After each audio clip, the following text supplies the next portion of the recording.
Mais avant cela, vous allez écouter les coachings, les speeches de madame, je ne sais pas, madame ou mademoiselle, elle va me dire ça, Edith Maweja. Elle est directrice d'un programme SEM.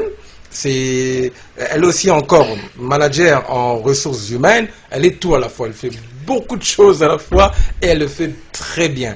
Alors, elle est venue encourager les femmes congolaises à entreprendre.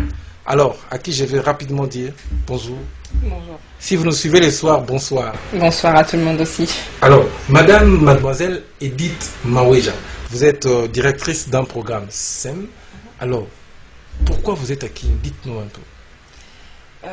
Bonjour à tous, bonsoir à tous. Je suis Edith Maweja, et non Maweja. Je suis Congo comme vous avez dit.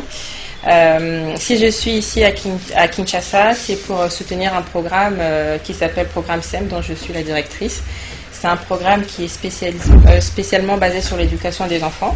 Donc, je fais partie d'une association qui s'appelle Initiative 243. C'est une association qui a pour but de fédérer des compétences pour un Congo meilleur. Nous sommes basés à Kinshasa et à Paris. On existe depuis 2015 à Paris et depuis 2016 à Kinshasa.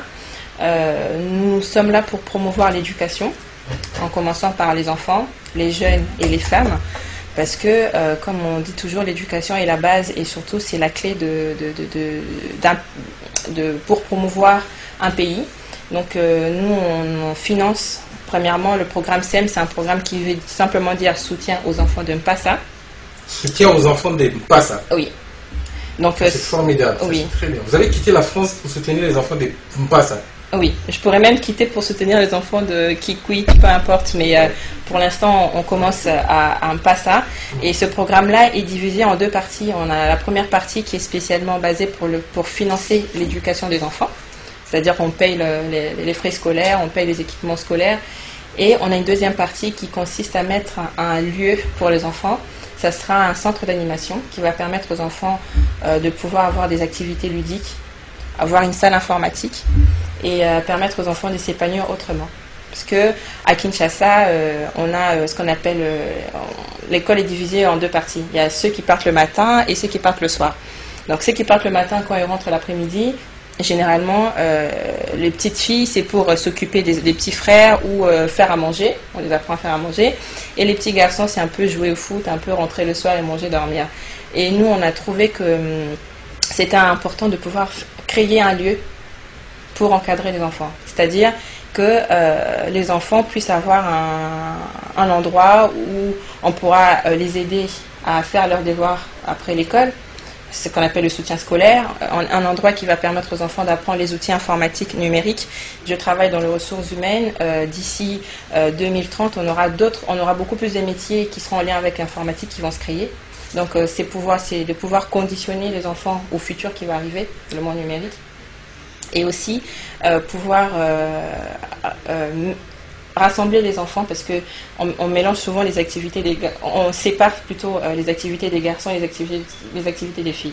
C'est-à-dire les garçons c'est les foot et les filles c'est les poupées et pour les maquillages et tout ça. Et nous le but c'est de pouvoir mettre ensemble les jeunes filles et les jeunes garçons à pouvoir apprendre les mêmes outils, à pouvoir développer les mêmes compétences. Parce que pour avoir les grandes femmes, pour avoir les grands messieurs... Exact, tout le monde travaille ensemble. Alors, à Kinshasa, on peut vous trouver comment? Alors, à Kinshasa, on est à Gombe. Je ne connais pas par cœur l'adresse, mais on est à Gombe. Et on va vous aider, le DT Frédéric Kipem, on va s'en charger. Oui, dans notre on va mettre l'adresse. L'adresse et les tout. Mais ça, c'est vraiment formidable. Alors, vous avez déjà commencé, vous avez démarré? Alors, nous avons déjà démarré. La première partie, on a déjà commencé depuis 2015. On finance déjà la scolarité des 15 enfants. Déjà. Qui sont en Mpassa, oui, à la rentrée scolaire. Quand vous financez, ça veut dire la prise en charge? La prise en charge de frais scolaires et la prise en charge des équipements à la rentrée.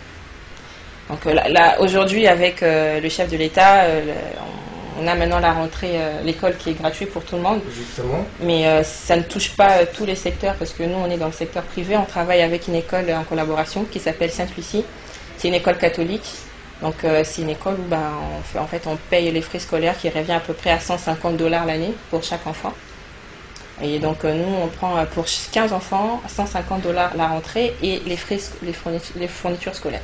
Ça c'est formidable, ça c'est très bien. Et en face de nous, on est avec le coach Kanik. Oui. Un mot pour Scolab. Alors, parce que cette émission, en fait, c'est l'interaction. Oui. Que tu fais, c'est pour ça qu'on t'a fait venir. Est-ce que le coach fait? Alors, une interaction. Un mot pour lui. Alors, un mot, ça sera pour lui et pour tout le monde. Il faut savoir que dans l'initiative 243, on favorise les adhésions de membres simples, c'est-à-dire vous et moi avons besoin d'aider l'association. Et aussi, nous avons des adhésions corporate. Donc aujourd'hui, on a déjà la chance, je pourrais le signaler, qu'on est financé, on est parrainé par Arthur Maswaku, qui est notre footballeur international et qui nous aide beaucoup dans tout ce qu'on fait. Et avec son frère Patou Maswaku, c'est des personnes qui mettent un peu de leurs finances pour pouvoir nous aider. Et en dehors de ça, nous avons aussi des membres corporate qu'on appelle, c'est des entreprises, des startups et des associations qui viennent dans l'association pour travailler en partenariat. Parce que j'ai toujours dit, seul on peut faire, mais ensemble on peut mieux faire. Parce qu'aujourd'hui, la problématique, c'est que quand on est entrepreneur, on a toujours envie de bien faire tout seul. Alors que si on arrive à demander d'autres compétences, parce que nous aujourd'hui, le but c'est de fédérer des compétences, on a d'autres compétences, mais par exemple dans le métier du numérique, on n'est peut-être pas assez spécialisé. Et travailler en partenariat, par exemple avec Scolab, ça nous permettrait, au lieu d'aller chercher des ressources ailleurs, de pouvoir travailler directement en partenariat avec eux, parce que le centre d'animation qu'on veut mettre en place aura besoin d'une salle qui sera équipée des outils informatiques et aussi d'avoir un programme qui serait adapté par rapport à l'éducation nationale. Vous avez ça ici. Voilà. Je vais vous donner une tablette. Voilà, merci. Merci, c'est gentil. C'est vraiment ça l'interaction. En tout cas, merci. C'est comme ça. Et Bichon a Bichon photo sombre là-bas produit. Ah oui. Il y a Tekelier, il y a Tekelier. Comme ça, on va tous évoluer. Ah oui. Raison pour laquelle on a créé cette initiative. Ah oui. Vous avez félicité quand même. Vous Oui, avez le temps de l'heure de coaching, vous allez parler. Alors, rapide.